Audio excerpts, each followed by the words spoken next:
So very good morning to all of you. हम लोग आज वाले लेक्चर में स्टार्ट करने वाले हैं क्लास 9 का lecture number chapter number 2 that is matter around us pure. उसमें से हमने पार्ट 1 को डिस्कस कर लिया था। अब हम बात करने वाले हैं पार्ट 2 की। ठीक है, पार्ट 1 में हमने क्या पढ़ा था? पार्ट 1 में हमने एलिमेंट और कंपाउंड के बारे में पढ़ लिया था। अब हम बात कर रहे हैं इस पार्ट में मिक्सचर के बारे में। सबसे पहले हम बात करते हैं कि मिक्सचर एक्चुअल में होता क्या है। तो आप क्या बोलोगे? किसी भी अगर आप दो चीज़ को या दो से ज़्यादा चीज़ को एक दूसरे के अंदर मिक्स कर देते हैं तो आप उसको क्या बोल देंगे? मिक्सचर दे देंगे। जैसे कि मेरे पास एक गिलास पानी है, उसके अंदर मैंने सॉल्ट डाल दिया तो वो क्या हो जाएगा? सॉल्ट का मिक्सचर हो जाएगा। यानी दो चीज़ को आपने मिक्स कर दिया, पानी और सॉल्ट। एक और चीज़ कि अगर मेरे पास एक सैंड है और उसमें मैंने सॉल्ट को मिक्स कर दिया, ठीक है, सैंड है और मैंने उसमें स्टोन को मिक्स कर दिया तो मैंने दो चीज़ को मिक्स कर दिया तो वो क्या बन जाएगा? मिक्सचर बन जाएगा। आया समझ में? तो मिक्सचर मतलब क्या होता है कि आप दो या दो से ज़्यादा चीज़ को एक दूसरे के अंदर मिक्स कर देंगे तो वो क्या हो जाएगा? मिक्सचर हो जाएगा। यहाँ तक क्लियर है? अच्छा देखो, हमें ये चीज़ पता होती है कि फिज़िकली मिक्स होना और केमिकली मिक्स होना क्या होता है। नहीं पता है तो एक बार मैं बताती हूँ। फिज़िकली मिक्स होना, अब कोई एक डिफरेंट वे में मत लेके जाना, इसको नॉर्मल में बता रही हूँ। फिज़िकल मिक्स होना मतलब क्या आता है कि अगर मैं दो चीज़ों को मिक्स कर रही हूँ तो वो अपनी प्रॉपर्टी में कोई चेंज नहीं कर रहे। जैसे मैंने सैंड के अंदर स्टोन डाला या सैंड के अंदर नमक डाला तो मुझे सैंड के पार्टिकल भी अलग दिखाई देंगे और मुझे सॉल्ट के पार्टिकल भी अलग दिखाई देंगे। तो वो दोनों एक दूसरे में मिक्स तो हुए हैं बट उन्होंने अपनी प्रॉपर्टी चेंज नहीं की है। एक और एग्जांपल कि मैंने पानी के अंदर नमक डाल दिया तो वो सॉल्ट सॉल्यूशन बन गया बट मैं उसको सेपरेट कर सकती हूँ फिजिकल मेथड से। अगर मैं उसको धूप में रख दूँगी तो पानी इवेपोरेट हो जाएगा एंड क्या बच जाएगा? हमारे पास सॉल्ट बच जाएगा।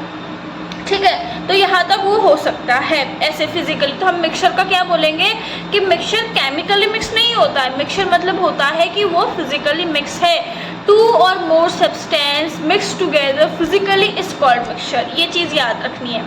अब जो मिक्सचर होता है वो दो टाइप का हो सकता है। एक होता है होमोजीनियस और एक होता है हेट्रोजीनियस। अगर हम बात करें किस बेस पे, तो आप क्या बोलोगे कि मैम अगर हम दो चीज़ ले रहे हैं, उन दोनों चीज़ को अगर हम मिक्स कर रहे हैं तो एक तो मिक्स हो गया और एक था जो मिक्स नहीं हुआ। तो जो मिक्स हो गया कंप्लीटली उसको आप होमोजीनियस बोलेंगे और जो मिक्स नहीं हुआ उसको आप क्या बोल देंगे? हेटेरोजीनियस मिक्सचर बोल देंगे। ओके, चलो नेक्स्ट हम देखते हैं कि होमोजीनियस। अब अगर आपको फिर भी अगर कोई कंफ्यूजन हो रहा है तो आपको लर्न रखना है, ठीक है। होमोजीनियस ये बोला मैंने। अब देखो, लैटिन में होमो का मतलब होता है सेम एंड जीनियस का मतलब होता है कंपोजिशन या फिर पार्टिकल कंपोजिशन। और हेटेरो का मतलब क्या होता है? हेटेरो का मतलब होता है डिफरेंट। हेटेरो का मतलब क्या होता है? हेटेरो का मतलब होता है डिफरेंट। और जीनियस का मतलब सेम। कंपोजिशन तो आप क्या बोल देंगे? होमो मतलब क्या हो जाएगा? सेम। और जीनियस मतलब क्या हो जाएगा? कंपोजिशन। मतलब जिसकी सेम कंपोजिशन होती है उसको होमोजीनियस बोला जाता है एंड जिसकी डिफरेंट कंपोजिशन होती है उसको हेटेरोजीनियस बोला जाता है। ये चीज़ आपको लर्न रखनी है, ठीक है। Same composition, they have same composition called homogeneous mixture and they have different composition is called heterogeneous mixture. तो ये चीज़ आपको लर्न रखनी है, ठीक है। इसके अलावा अगर हम बात करें कि जो मिक्सचर होते हैं वो उनकी कोई प्रॉपर्टीज़ भी होती है। पहली प्रॉपर्टी हमने देख लिया कि जो मिक्सचर होते हैं वो टू टाइप के होते हैं, homogeneous mixture and heterogeneous mixture. Next कि उनके कॉन्स्टिट्यूएंट जो एलिमेंट होते हैं, मतलब जिससे वो मिलके बने हुए हैं, कॉन्स्टिट्यूएंट एलिमेंट मतलब जिससे वो मिलके बने हैं, वो फिजिकली मिक्स होते हैं एक दूसरे से या फिर आप उसको फिजिकल मेथड से सेपरेट कर सकते हैं। दूसरी प्रॉपर्टी हो जाएगी, ये फर्स्ट प्रॉपर्टी हो गई एंड सेकेंड प्रॉपर्टी हो जाएगी।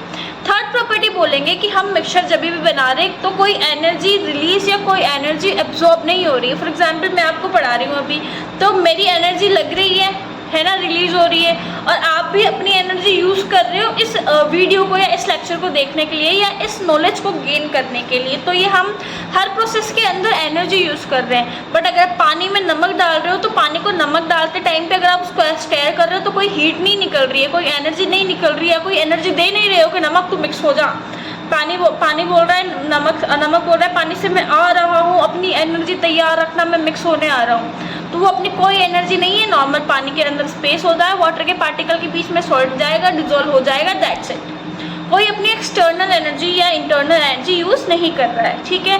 तो नेक्स्ट क्या बोल देंगे, component have no definite melting point and boiling point. मैंने फर्स्ट लेक्चर में बताया था, फर्स्ट चैप्टर में, कि हर एक चीज़ का एक fix melting point and boiling point होता है। बट ये मिक्सचर है, ये इम्प्योर है ना, इसे डिजोल्व हो भी सकता है एंड नहीं भी हो सकता है। तो इसका कोई फिक्स अमाउंट में मेल्टिंग पॉइंट मतलब मेल्टिंग पॉइंट मतलब क्या होता है, वो टेम्परेचर जिसमें सॉलिड लिक्विड में कन्वर्ट होता है, और बॉइलिंग पॉइंट वो टेम्परेचर जिसमें लिक्विड गैस में कन्वर्ट होता है। तो इसका कोई फिक्स मेल्टिंग पॉइंट और बॉइलिंग पॉइंट नहीं होता है। और क्या बोल देंगे, कंपोजिशन फिक्स नहीं होती है, किससे वो मिलके बनाए। मेरा मन पड़े तो 2 चम्मच नमक डालूँ, आधा गिलास पानी डालूँ, मेरा मन पड़े तो मैं नमक का सॉल्यूशन बनाना है मुझे तो 1 गिलास पानी लूँ, मेरे मन पड़े तो बाल्टी ले लूँ, मैं मेरा मन पड़े तो नदी के अंदर नमक डालने लग जाऊँ, ठीक है। तो कंपोजिशन फिक्स नहीं है। मेरे को आपने बोला था सॉल्ट सॉल्यूशन बना दो, मैं कैसे भी बनाऊंगी। और क्या बोलेंगे कि जब भी मिक्सचर बनाते हैं तो कोई केमिकल रिएक्शन नहीं होती है, जैसा कि मैंने स्टार्टिंग में ही बता दिया था कि ये फिजिकली मिक्स होता है। केमिकल रिएक्शन कब होती है, जब कोई नई चीज़ बन रही हो। और हम अगर पानी में नमक डाल रहे हो या रेत के अंदर तुम पत्थर डाल रहे हो, तो कोई नई चीज़ थोड़ी बन रही है, अलग अलग कर देंगे हम तो उसको, ठीक है। तो कोई नई चीज़ नहीं बन रही है, तो ये यहाँ पे क्लियर हो गया। अब देखो, होमोजीनियस और हेटेरोजीनियस मैंने आपको क्लियर कर दिया था कि होमोजीनियस मिक्सचर क्या होते हैं। होमो मतलब क्या होता है, सेम, और जीनियस मतलब कंपोजिशन। तो mixture in which substance completely mix, या फिर क्या बोल देंगे, जो कम्प्लीटली वो मिक्सचर जिसके अंदर उसके कॉन्स्टिट्यूएंट एलिमेंट या फिर कंपोनेंट कम्प्लीटली मिक्स हो जाते हैं, उसको होमोजीनियस बोलते हैं। और एक और डेफिनेशन इसकी हो सकती है कि they have same composition,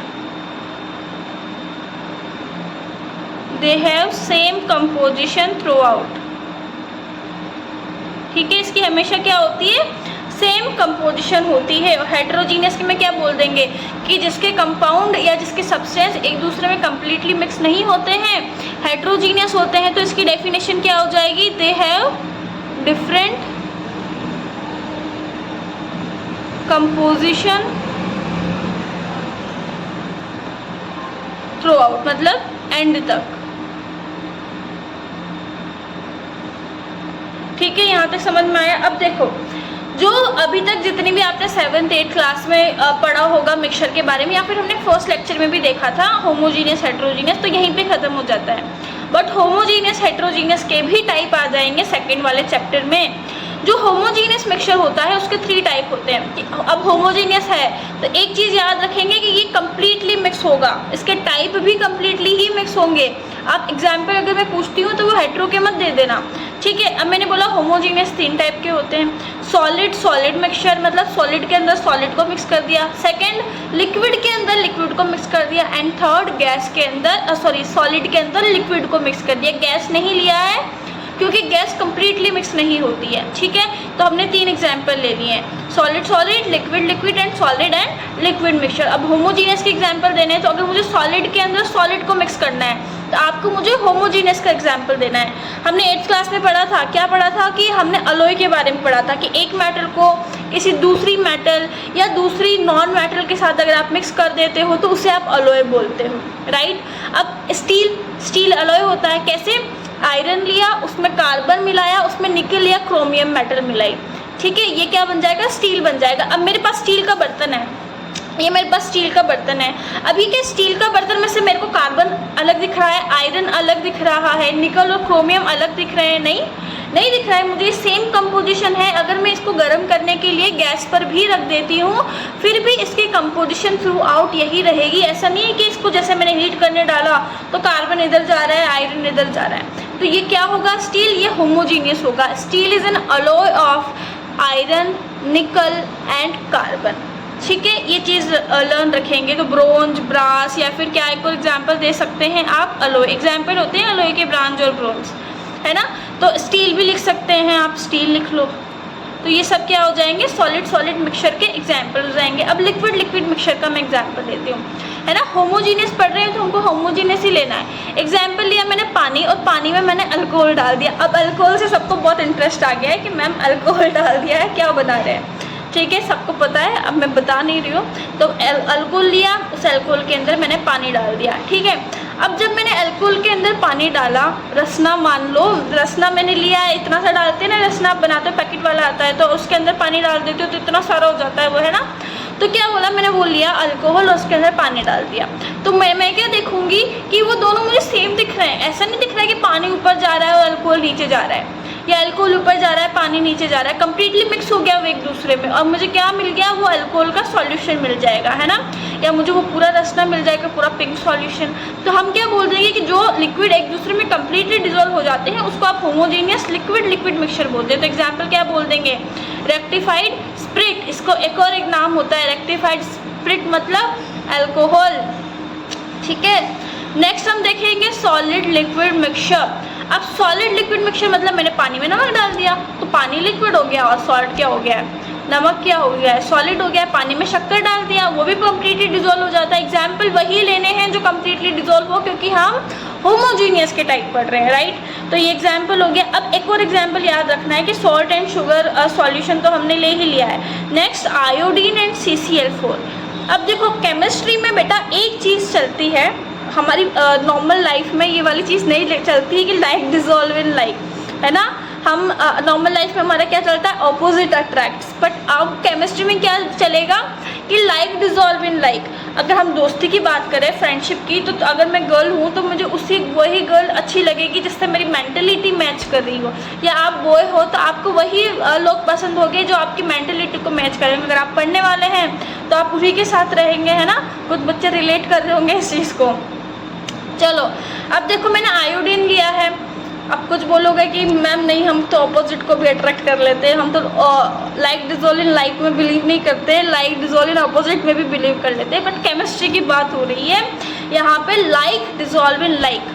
chemistry क्या बोलती है, हमेशा सेम चीज़ें ही एक दूसरे के अंदर डिजोल्व होगी, घुलेगी, है ना। यहाँ पे दूसरा वाला एग्जाम्पल नहीं लेना है, यहाँ पे फ्रेंडशिप वाला एग्जाम्पल लेना है ओनली। अब देखो सॉलिड लिक्विड मिक्सचर की अगर हम इस बात करते हैं सॉलिड लिक्विड की, तो लिक्विड लेना है, उसके अंदर सॉलिड डालना है जो कम्प्लीटली डिजोल्व हो जाता है। आयोडीन युक्त नमक सुना होगा सबने, है ना। अब जो आयोडीन होता है जिसको आप I2 लिखते हैं, यहाँ पे मैंने लिखा हुआ है I2। अब इस आयोडीन को अगर CCl4 में डिजोल्व कर देते हैं, आयोडीन और CCl4 दोनों का नेचर सेम होता है, ये दोनों क्या होते हैं, नॉन पोलर होते हैं। अब ये बाद में आपको पता चलेगा कि नॉन पोलर मैम ने क्या वर्ड यूज़ किया है ना, धीरे धीरे आगे पढ़ते जाएंगे। 9th क्लास में नहीं आता है, 11th 12th में आता है ये। तो पोलर और नॉन पोलर क्या होते हैं वो आगे पता चलेगा। तो आप क्या बोलोगे कि आयोडीन और CCl4 दोनों का नेचर सेम होता है, इसलिए ये एक दूसरे में कम्प्लीटली डिजोल्व हो जाते हैं, इसलिए इसको मैंने होमोजीनियस में लिया है। आयोडीन सॉलिड होता है और CCl4 लिक्विड होता है, तो ये क्या हो जाएगा, सॉलिड लिक्विड का मिक्सचर हो जाएगा। अब देखो नेक्स्ट मैं लिखती हूँ हेटेरोजीनियस सॉल्यूशन का एग्जाम्पल। हेटेरोजीनियस सॉल्यूशन का जब हम लोग एग्जाम्पल लेंगे तो उसमें आप क्या देखोगे हेटेरोजीनियस में, कि उसमें हमने लिया है 4 टाइप। सॉलिड तो हमने होमो में भी लिया था, इसमें सॉलिड लिक्विड भी लिया था और लिक्विड लिक्विड भी लिया था। बट हेटेरोजीनियस में एक और चीज़ ऐड हुई है, that is liquid solid gas solution. अब सॉलिड गैस सॉल्यूशन इसमें अलग से ऐड हुआ है। मैंने पहले भी बताया था कि गैस कम्प्लीटली डिजोल्व नहीं होती है, इसलिए मैंने होमो में गैस का एग्जाम्पल नहीं लिया है। अब मैंने सॉलिड लिया, अब क्या बोल रही हूँ मैं, कम्प्लीटली डिजोल्व नहीं होना चाहिए, तभी वो सॉलिड हेटेरोजीनियस मिक्सचर होगा। तो आप क्या बोलोगे, गन पाउडर। अब ये एग्जाम्पल्स लर्न रखने, अगर आप ओलंपियाड फाइट करते हैं ना तो वहाँ पे ये नहीं पूछा जाता है व्हाट इज़ हेटेरोजीनियस सॉल्यूशन, वहाँ पे पूछा जाता है गन पाउडर इज होमोजीनियस और हेटेरोजीनियस। तो आप क्या बोलेंगे, हेटेरोजीनियस। पूछेंगे गन पाउडर में कंपोजिशन क्या होती है, कंपोजिशन मतलब किससे वो मिलके बना है, तो तुम क्या बोलेंगे, आप क्या बोलेंगे, पोटेशियम नाइट्रेट यानी कि KNO3। गन पाउडर का कंपोजिशन बता रही है, पोटेशियम नाइट्रेट लिया, उसके अंदर KNO3 को पोटेशियम नाइट्रेट बोलते हैं, प्लस उसके अंदर सल्फर मिक्स किया, प्लस उसके अंदर चारकोल मिक्स किया है, और ये क्या बन गया, आपका गन पाउडर बन गया। ठीक है, इसको क्या बोल देंगे आप, गन पाउडर। ये हेटेरोजीनियस होता है, एक दूसरे के अंदर कम्प्लीटली मिक्स नहीं होता है, तो इसको क्या बोल दोगे, सॉलिड। तीनों चीज़ें सॉलिड है इसमें। नेक्स्ट हम देखते हैं आयरन फिलिंग। आयरन फिलिंग मतलब आयरन का बुरादा आपने लिया है, उसको सल्फर के साथ मिक्स कर दिया। अब आयरन और सल्फर को मैंने मिक्स किया, ठीक है। अब मैं क्या, अच्छा मुझे एक एग्जाम्पल बताना कि मैंने लोहा का चूरा लिया है, उसमें मैंने सल्फर डाल दिया, ठीक है, ये हेट्रोजीनियस बन गया। अब तुमको अगर वो कलर सेम है तो तुमको पता नहीं चलेगा कि वो हेट्रो है या होमो है। तो मैं क्या करूँगी, एक मैग्नेट लेके जाऊँगी और उसके ऊपर ऐसे घुमा दूँगी, तो क्या होगा, आयरन का फिलिंग मतलब आयरन का बुरादा तो उस मैग्नेट के ऊपर चिपक जाएगा और सल्फर नीचे रह जाएगा। तो तुमने इसको फिजिकल मेथड की हेल्प से भी सेपरेट कर लिया है ना। आयरन ऊपर रह गया, सल्फर नीचे रह गया, तो इसको क्या बोल देंगे, हेटेरोजीनियस बोल देंगे, क्योंकि इसकी कंपोजिशन सेम नहीं होगी, बिल्कुल डिजोल्व नहीं हो जाएगा जैसे पानी के अंदर नमक होता है। तो ये सॉलिड एग्जाम्पल हो गया। ये लर्न रखना है आपको कि गन फिलिंग जो होता है, गन पाउडर, उसकी कंपोजिशन क्या होती है, potassium nitrate plus sulphur and plus charcoal. अब देखेंगे आप solid liquid heterogeneous mixture. Solid liquid में क्या देखें, लिक्विड लेना यानी पानी है, पानी में ऐसी क्या चीज़ डालो जो उसमें ना घुले। रेत डाल देती हूँ, सैंड डाल दी, पत्थर डाल देती हूँ, स्टोन डाल दिया, है ना। सॉलिड लिक्विड देख रहे हैं ना, तो एक तो पानी ले लिया, तो वो चीज़। तो देखो suspension of sulphur in water, तो आप क्या बोल देंगे, सैंड इन वाटर भी बोल सकते हैं यहाँ पे, और सैंड इन वाटर, या फिर क्या बोलते थे, सल्फर। सल्फर तुम सैंड मानना है ना, सल्फर क्या होता है, सैंड जैसी कंपोजिशन होती है, पानी में डाला डिजोल्व नहीं होगा, मानना है, होता नहीं है। सॉलिड गैस का देखना है, मतलब सॉलिड और गैस मिक्सचर होने चाहिए, जैसे कि स्मोक, धुआं, डस्ट, धूला, उसमें क्या होते हैं, डस्ट के पार्टिकल सॉलिड होते हैं जो कि गैस के अंदर, एटमॉस्फेरिक गैस के अंदर डिजोल्व रहते हैं। तो ये सॉलिड गैस हेट्रोजीनियस मिक्सचर का एग्जांपल हो गया। अब तुम बोलोगे मैम हमको तो दिखते ही नहीं है डस्ट के पार्टिकल, कैसे बेटा, तुम देखते हो सर्दियों के टाइम पे खिड़की खुली होती है ना, अंदर से कोई एक सनलाइट आती हुई दिखाई देती है, तो उसमें छोटे छोटे पार्टिकल उड़ते हुए दिखाई देते हैं, उनको क्या बोल देते हो आप, सॉलिड गैस पार्टिकल की इंटरमिक्सिंग बोल देते हो। तो उसको क्या बोल देंगे, स्मोक और डस्ट उसका एग्जाम्पल हो जाएगा। नेक्स्ट बोल दो लिक्विड कि एक दूसरे में डिजोल्व नहीं हो, तो मैं एग्जाम्पल ले देती हूँ, क्या, ऑयल इन वाटर, पानी के अंदर तेल डाल दिया। और एक और एग्जाम्पल बेंजीन, अब बेंजीन भी ऑयल की तरह बिहेव करेगा, वो पानी में डिजोल्व नहीं होगा, तो बेंजीन इन वाटर। इसमें एडवांस एग्जाम्पल्स लिए हुए हैं, ये आपको लर्न रखने हैं, ठीक है। ऑयल इन वाटर भी ले सकती हूँ। तो ये मिक्सचर हमारा कंप्लीट हो गया है। कंपाउंड मैंने क्या किया था, लास्ट लेक्चर में पढ़ा ही दिया था तुमको, तो तुमको मेरे को डिफरेंस बताना है in between mixture and compound, ये आपको लिख के लाना है, ठीक है। चलो नेक्स्ट हम बात करते हैं सॉल्यूशन और ट्रू सॉल्यूशन की। अब एक सेकंड के लिए अपने आप को पोस्ट करना और ध्यान से सुनना कि हमारे पास सॉल्यूशन मतलब कि किसी चीज़ में आपने किसी चीज़ को डिज़ोल्व किया है और आपने क्या बनाया है, सॉल्यूशन बनाया है। तो आपके पास टोटल 3 टाइप के सॉल्यूशन होंगे, ध्यान से सुनना। एक मैं बोलूँगी कि मैंने पानी लिया है 3 ग्लास, है ना, 1 2 3, मैंने 3 ग्लास पानी लिया। पहली ग्लास वाले पानी में मैंने नमक डाल दिया और उसको डिज़ोल्व कर दिया। दूसरी ग्लास वाले पानी में मैंने रेत डाल दी और उसको डिज़ोल्व कर दिया। तीसरी ग्लास वाले पानी में अब मैं क्या डालूँ, मैंने बोला तीसरी ग्लास वाले पानी में मैंने डाल दिया है दूध और मैंने डिज़ोल्व कर दिया, ठीक है। थोड़ा पानी लिया था और डाला है, तो मतलब दूध का कंपोजिशन ज़्यादा होगा, है ना, तो वो डाल के मैंने डिज़ोल्व कर दिया। सॉल्यूशन समझ रहे हैं, ध्यान से समझना। 3 ग्लास पानी है, एक में क्या डाला है, नमक, दूसरी में रेत और तीसरी में दूध डाल दिया। अब हमको समझना है कि कौन सा होमो है और कौन सा हेट्रो है। पहला, पानी में नमक डाला, एग्जाम्पल कब से पढ़ते हुए आ रहे हैं, होमोजीनियस है। दूसरा, पानी में रेत डाल दिया, हमको डिफरेंट कंपोजिशन दिख रही है, हेट्रोजीनियस है। अब थर्ड वन की बात आती है कि ये होमो होगा या हेट्रो होगा। देखो बेटा, दूध के ऊपर मलाई आ जाती है ना, तो ये हेटेरो होगा, वो दिखता होमो है और होता हेट्रो है। तो देखो हमारे पास कैसे 3 सॉल्यूशन आ गए, पहला होमो, दूसरा हेटेरो और तीसरा जो दिखेगा होमो बट होगा क्या, हेटेरो। 3 टाइप के सॉल्यूशन आ गए आपके पास। अब बताओ मेरे को, पहला मैं ले रही हूँ, पानी के अंदर नमक डाल दिया यानी कि होमो, वो प्योर होमो होगा, ठीक है। पहला मैंने ले लिया है सॉल्यूशन और ट्रू सॉल्यूशन, उसको क्या बोल देंगे, पानी के अंदर नमक डाल दिया और कम्प्लीटली डिजोल्व हो गया, जो होमो होता है उसका नाम मैंने दे दिया सॉल्यूशन, और ट्रू सॉल्यूशन मैंने उसका नाम दे दिया। तो अब ये होता क्या है, एक चीज़ याद रखनी है कि जो ट्रू सॉल्यूशन होता है ये एक होमोजीनियस सॉल्यूशन होता है 2 और मोर सब्सटेंस का, जैसे मैं बता चुकी हूँ। बस अभी हम क्या देख रहे हैं, ये लिखा हुआ देख रहे हैं। तो ट्रू सॉल्यूशन क्या हो जाएगा, एक होमोजीनियस मिक्सचर होता है 2 या 2 से ज़्यादा सब्सटेंस का। अब देखो सॉल्यूशन, मैंने जब भी मैं मिक्सचर या सॉल्यूशन की बात कर रही हूँ तब मैंने क्या बोला, ग्लास लिया, पानी लिया और उसमें नमक डाला, है ना। 2 चीज़ डाल रही हूँ ना मैं सॉल्यूशन बनाने के लिए, पानी में नमक डाल रही हूँ, 2 चीज़ डाल रही हूँ। अब मुझे बताओ कि मेरे को सॉल्ट का सॉल्यूशन बनाना है या फिर शुगर का सॉल्यूशन बनाना है। तो मुझे एक बात बताओ कि अगर मैं शुगर सॉल्यूशन बना रही हूँ या सॉल्ट सॉल्यूशन बना रही हूँ तो मैं पानी के अंदर नमक डाल रही हूँ तो पानी ज़्यादा है, 1 गिलास पानी के अंदर मैं 3 गिलास या 4 चम्मच नमक डाल रही हूँ, ठीक है।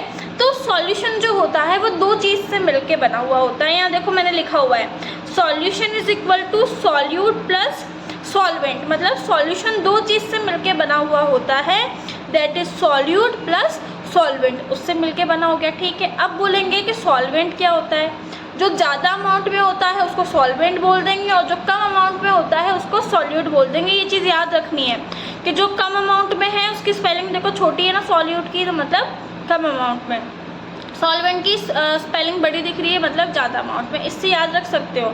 तो सॉल्वेंट की डेफिनेशन क्या हो जाएगी कि the liquid in which solute dissolve, मतलब ऐसा लिक्विड जिसके अंदर कोई छोटा अमाउंट वाला आके डिजॉल्व होता है उसको आप सॉल्वेंट बोलते हो। और सॉल्यूट क्या हो जाएगा, वो सब्सटेंस जो कि जाके एक लिक्विड में डिजॉल्व हो जाता है और सॉल्यूशन बनाता है, उसको आप सॉल्यूट बोल देंगे। तो सॉल्यूशन बराबर क्या होता है, सॉल्यूट प्लस सॉल्वेंट, सॉल्यूट कम अमाउंट में एंड सॉल्वेंट ज़्यादा अमाउंट में प्रेजेंट होता है।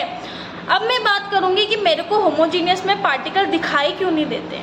मैंने नमक के पानी में नमक डाल दिया, डिजोल्व हो गया, पार्टिकल नमक के दिखाई भी नहीं दे रहे, मुझे तो पानी दिखाई दे रहा था। वो इसलिए नहीं दिखाई देते हैं क्योंकि नमक के पार्टिकल का साइज़ जो होता है वो बहुत ज़्यादा छोटा होता है। कितना छोटा साइज़ होता है, 1 नैनोमीटर से भी छोटा। बहुत ज़्यादा इम्पोर्टेंट पॉइंट है, लर्न रखना है कि ट्रू सॉल्यूशन के पार्टिकल का साइज़ 1 नैनोमीटर से भी छोटा होता है, उसको आप क्या बोल देंगे, ट्रू सॉल्यूशन बोल देंगे। And 1 nanometre is equal to 10⁻⁹ metre. देखो कितना छोटा होता है 1 नैनोमीटर, और उस 1 नैनोमीटर से भी क्या छोटा है, आपका ट्रू सॉल्यूशन का पार्टिकल छोटा है।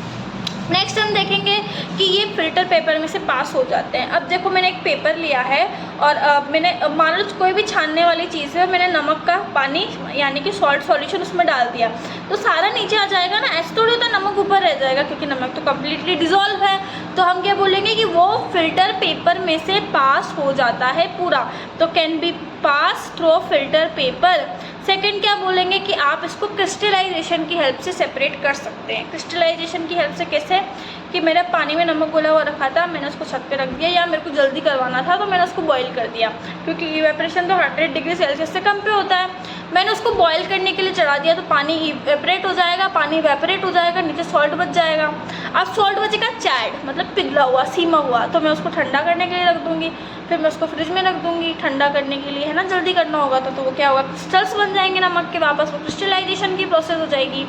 ठीक है, तो आप इसको सेपरेट कर सकते हैं by the help of crystallisation. और इसको ये क्या होता है, लाइट को स्कैटर नहीं करता है। अब देखो बेटा, लाइट को स्कैटर करना मतलब क्या होता है कि मैंने ये बीकर लिया हुआ है, यहाँ पे मैंने सॉल्ट सॉल्यूशन भरा हुआ है। अब मैंने इधर लाइट को डाला और लाइट चुपचाप से इधर से पास हो गई, मुझे यहाँ कोई पाथ दिखाई नहीं दिया, है ना, यहाँ पे मुझे कोई पाथ इसका विजिबल नहीं था। तो मैं क्या बोलूँगी कि पार्टिकल, देखो यहाँ से अगर मेरे ऊपर लाइट, अगर मैं आपको विजिबल हूँ तो मेरे ऊपर लाइट गिर रही है और वो आपकी आइज़ पे रिफ्लेक्ट हो रही है, तो मैं यहाँ पे विजिबल हूँ। बट अगर ट्रू सॉल्यूशन के पार्टिकल का साइज़ 1 नैनोमीटर से भी कम होता है, मतलब इतना ज़्यादा छोटा पार्टिकल कि लाइट उसको टकरा ही नहीं सके, लाइट उसको स्कैटर ही नहीं कर सकेगी, तो वो पाथ दिखाई कैसे देगा, वो चुपचाप निकल जाएगा सीधा, है ना। तो यहाँ पे लाइट स्कैटर नहीं होती है क्योंकि यहाँ पे रिफ्लेक्शन के लिए पार्टिकल का साइज़ बहुत ज़्यादा छोटा होता है। ठीक है, ये याद रखना। अब याद रखो कि टाइप ऑफ सॉल्यूशन जो होते हैं वो क्या होता है, सॉलिड सॉल्यूशन। ट्रू सॉल्यूशन की भी टाइप है सॉलिड सॉल्यूशन। अब सॉल्यूशन किससे मिलके बना हुआ होता है, सॉल्वेंट प्लस सॉल्यूट से। अब सॉलिड सॉल्यूशन पढ़ रहे हैं तो मतलब ज़्यादा अमाउंट में सॉलिड होना चाहिए, तो मैंने सॉल्वेंट मतलब ज़्यादा क्या ले लिया, सॉलिड ले लिया। अब कम मैं लूँगी, सॉलिड मतलब कम, एक बार सॉलिड ले लेती हूँ, एक बार लिक्विड ले लेती हूँ, एक बार गैस ले लेती हूँ। ट्रू सॉल्यूशन पढ़ने हैं तो होमोजीनियस होता है, तो होमोजीनियस के एग्जाम्पल बताने पड़ेंगे। सॉलिड और सॉलिड लिया तो एग्जाम्पल क्या होगा होमोजीनियस का, अलोय, तो वही ट्रू सॉल्यूशन का एग्जाम्पल है। सॉलिड और लिक्विड लिया, होमोजीनियस होना चाहिए, मॉइस्ट सॉइल। सॉलिड और गैस लिया, एयर इन स्पॉन्ज, वो स्पॉन्ज होता है ना उसके अंदर एयर फिल होती है, तो वो सॉलिड और गैस का एग्जाम्पल हो जाएगा। सेम लिक्विड सॉल्यूशन, मतलब लिक्विड सॉल्यूशन तो ज़्यादा अमाउंट में क्या होगा, लिक्विड, तो सॉल्वेंट मतलब ज़्यादा, सॉल्वेंट का बताया था मैंने पहले क्या होता है ज़्यादा, तो सॉल्वेंट ज़्यादा होगा तो वो लिक्विड हो जाएगा। अभी ये ज़्यादा, तो एक बार इस लिक्विड के साथ सॉलिड लेंगे, एक बार लिक्विड, एक बार गैस।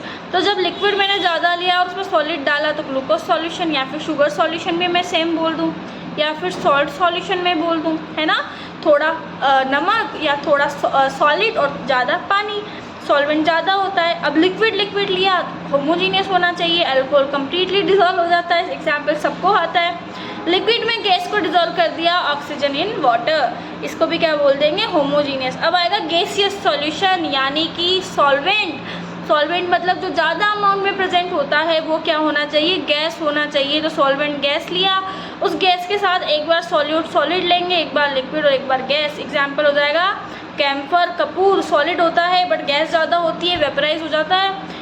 लिक्विड लिया, मॉइस्ट एयर, गैस मतलब एयर, हवा मिक्सचर होती है बहुत सारी गैसेस का, दोनों गैस ले लिया। एलपीजी भी डिफरेंट गैसेस का मिक्सचर होती है, मीथेन, इथेन का, ठीक है, यहाँ तक समझ में आ गया। अब ट्रू सॉल्यूशन के अंदर ही हम मोस्ट इम्पॉर्टेंट चीज़ पढ़ेंगे, that is saturated, unsaturated and super saturated.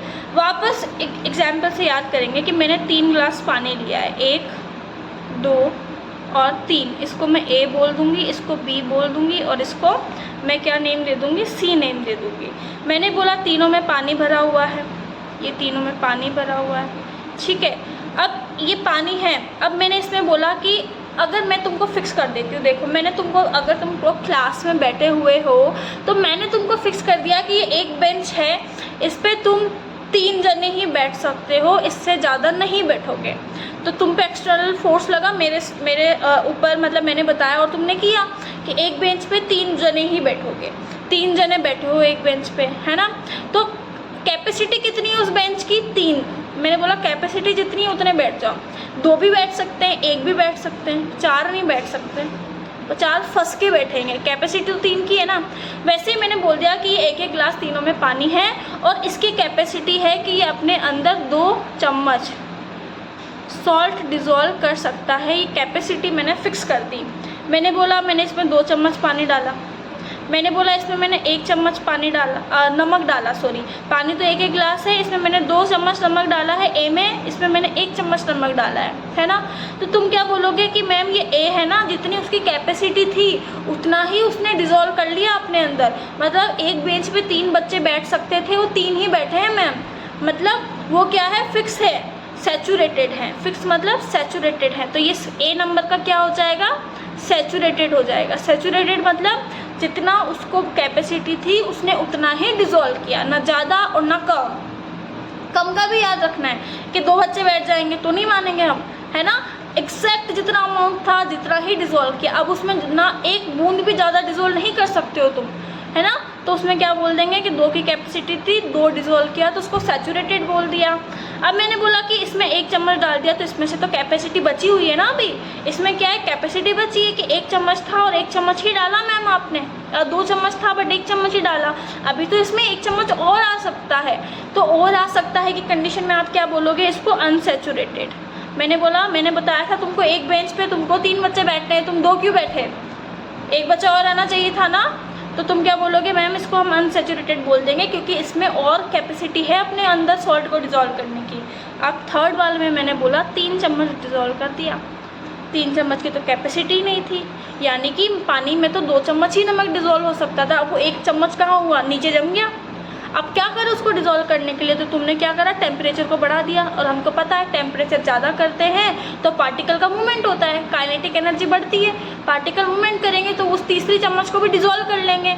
But उसमें कंडीशन अप्लाई क्या करी, मैंने फंसा दिया तुमको, बेंच पे बैठो, 3 बच्चे की कैपेसिटी थी, मैंने बोला 4 बैठो, 5 बैठो और तुम बैठो ऐसे, तो ये तो फंसा दिया है ना मैंने बेटा तुमको, है ना। मैंने अपना एक्सटर्नल फोर्स लगाया, डराया तुमको कि बैठना पड़ेगा। अब तुम बैठे हो तो इधर क्या किया मैंने, 3 चम्मच डाल दिया। अब 3 चम्मच में भी क्या करा, टेम्परेचर बढ़ाया। तो इस कंडीशन में ये क्या हो जाएगा, सुपर सैचुरेटेड, मतलब अपने कैपेसिटी से ज़्यादा को डिज़ोल्व कर लिया बट टेम्परेचर को बढ़ाने पे एक्सटर्नल फोर्स की हेल्प से। तो इसको क्या बोल देंगे, सुपर सैचुरेटेड। अगर ये समझ नहीं आया ना तो एक बार बैक लेना, क्योंकि सबसे ज़्यादा इंपॉर्टेंट टॉपिक होता है ये। यहाँ डेफिनेशन लिखिए, देखो सैचुरेटेड मतलब क्या होगा, अपनी जो कैपेसिटी होती है, जितना वो कैपेबल होता है उससे वो उतना ही डिज़ोल्व करता है, तो उसको सैचुरेटेड सॉल्यूशन बोलते हैं।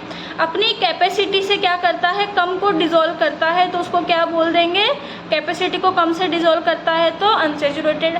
अपनी कैपेसिटी से ज़्यादा को डिज़ोल्व करता है बट टेम्परेचर को बढ़ाने पर, तो उसको सुपर सैचुरेटेड सॉल्यूशन बोल देंगे। आया समझ में। अब मेरे को एक बात बताओ कि अगर मैंने टेम्परेचर को बढ़ाया, ठीक है, मैंने टेम्परेचर को सैचुरेटेड सॉल्यूशन लिया, ये ए वाला सॉल्यूशन मैंने यहाँ पे ले लिया है ना, ये ए वाला सॉल्यूशन मैंने यहाँ पे लिया। अब मैंने बोला कि मैंने टेम्परेचर को बढ़ाया इसमें, तो अगर टेम्परेचर को मैं बढ़ाऊँगी सैचुरेटेड सॉल्यूशन में, इसमें 2 की कैपेसिटी थी, 2 ही रहा, तो ये क्या होगा, अनसैचुरेटेड होगा या सुपर सैचुरेटेड होगा। अगर मैंने इसमें सैचुरेटेड सॉल्यूशन लिया और टेम्परेचर को बढ़ाया, टेम्परेचर को बढ़ाऊंगी तो क्या होगा, काइनेटिक एनर्जी बढ़ेगी, पार्टिकल मूवमेंट करेंगे इधर उधर और वो इसको अच्छे से डिज़ोल्व कर लेंगे और अपने अंदर और जगह कर लेंगे कि और लाओ, और मैं डिज़ोल्व करूँगा अपने अंदर, और लाओ, है ना। तो वो क्या हो जाएगा, अनसैचुरेटेड। क्यों, क्योंकि उसके अंदर जगह होगी कि वो और ज़्यादा को डिज़ोल्व कर सकेगा। सुपर सैचुरेटेड नहीं होगा। सुपर सैचुरेटेड कब होगा, जब ज़्यादा डाल दूँ पहले ही, फिर उसको घोलने के लिए मैं क्या करूँ, टेम्परेचर बढ़ाऊँ। बट मैंने तो 2 ही डाला है, 2 ही कैपेसिटी थी, बस टेम्परेचर बढ़ा दिया। अब उसमें और जगह होगी कि मैं और को घोल सकता हूँ, तो फिर वो क्या हो जाएगा, टेम्परेचर बढ़ाने पे वो अनसैचुरेटेड हो जाएगा। याद रखना, सुपर सैचुरेटेड कब होगा, सुपर सैचुरेटेड जब होगा जब उसके अंदर ज़्यादा डालोगे, फिर उसको घोलने के लिए टेम्परेचर बढ़ाओगे। बट सैचुरेटेड ही लिया है, उतना ही डाला है जितना डिज़ोल्व होता है, फिर टेम्परेचर बढ़ाया तो जगह होगी उसके अंदर, तो अनसैचुरेटेड हो जाएगा। तो ये लिखा हुआ है, यहाँ इंपॉर्टेंट पॉइंट, हैशटैग लगा रही हूँ मैं यहाँ पे इम्पॉर्टेंट, कि टेम्परेचर इंक्रीज करेंगे तो बिकम अनसैचुरेटेड। इस सैचुरेटेड के नीचे लिखा हुआ है सैचुरेटेड सॉल्यूशन क्या हो जाएगा, अनसैचुरेटेड हो जाएगा, बिकॉज सॉल्युबिलिटी उसकी बढ़ जाएगी। टेम्परेचर कम करोगे तो वही रहेगा, सैचुरेटेड था तो सैचुरेटेड ही रहेगा। ऐसा नहीं नमक ऊपर आ जाएगा, तुम पानी को, नमक वाले पानी को फ्रिज में जाके रख दोगे तो।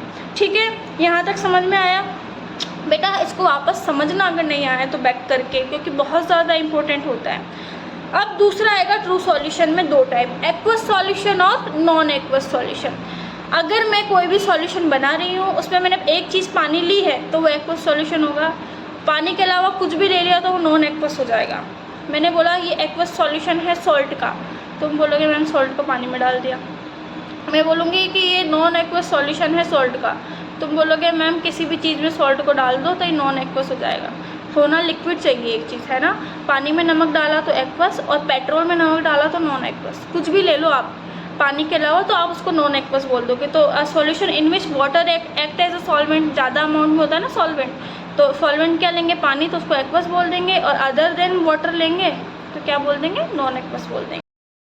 अब जो सॉल्युबिलिटी वाला पार्ट बचा है वो थोड़ा लेंदी खींचेगा और इम्पॉर्टेंट भी बहुत ज़्यादा है, इसमें कंसंट्रेशन वगैरह आएगी, तो वो हम नेक्स्ट क्लास में देखते हैं, नेक्स्ट पार्ट में। तो इतना आप पढ़ के रखिए। Thank you.